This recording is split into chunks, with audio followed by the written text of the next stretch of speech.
Okay, so we are going to start wrapping up this evening, but it's been tough, hasn't it, tonight? And actually, being a parent of teenagers is really tough. So, we're just going to remind you about taking care of yourselves a little bit.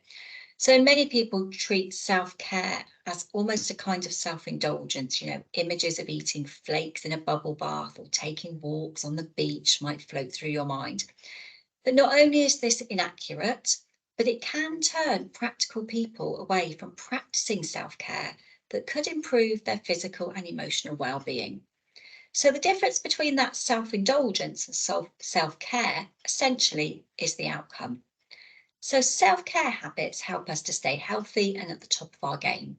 And self indulgent habits like binge watching TV or avoiding important responsibilities tend to be short term fixes rather than real solutions to health needs. Self care also tends to feel good over time, whereas self indulgence is fun at first, but then eats away at our health. However, this lack of self care can really create those downward spirals in ourselves and our teenagers. You are likely to feel more stressed out and more overwhelmed if you're not caring for yourself. And this is going to make it tougher for you to be a patient and caring parent. And in turn, you might then end up feeling guilty and overwhelmed, and self care may be the very last thing on your mind. So we have 24 hours in a day, 168 hours in a week. So if you take out 8 hours of blissful sleep a night, you've got 112 hours a week left. We're going to ask you to try and find 1 hour a week that's about you. Or actually, if that's too hard, let's start with 10 to 15 minutes. So Chloe and I could sit here for the next 10 minutes and give you a long list of things that you could do in your 10 to 15 minutes. But would this actually help? Or would you feel under more pressure to fit something else into your day? So there are a few examples of self-care that you might not have considered. Things like brushing your teeth twice a day, eating properly balanced, nutritious meals, getting regular exercise, or actually even taking your medication for a physical or mental illness.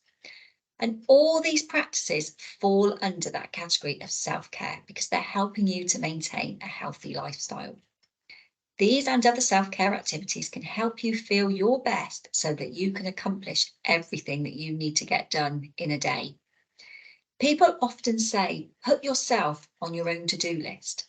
But sometimes the best way for a parent or carer to do self care is to think of yourself as if you're the child and you need to be giving yourself that advice. We're always thinking, aren't we, about what our teenagers need? Are they eating well? Have they been outside today? Are they getting enough exercise? God, do they need to talk to me about their feelings? Are they sleeping enough? Are they going out with their friends enough? It's 100 questions an hour. And we can usually recognize the factors that cause our teenagers to go into a meltdown.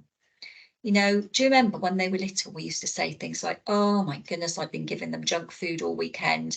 They're not going to sleep tonight. Tomorrow's going to be a disaster. You can see it brewing in them. You need to be able to recognize that in yourself. So pretend to be your own parent sometimes so that you can see it. Pick something for yourself that is non-negotiable, so sleep or exercise. Maybe a Saturday morning cup of tea in front of the TV is your non-negotiable activity. Maybe watching an hour of Bake Off on the reruns that you've missed tonight is a non-negotiable activity for you. So the important thing is to try and find just one or two things that you can build into your day that will keep you from getting completely run down. Back to good role modeling. Your teenagers need to see you doing that self-care for yourselves.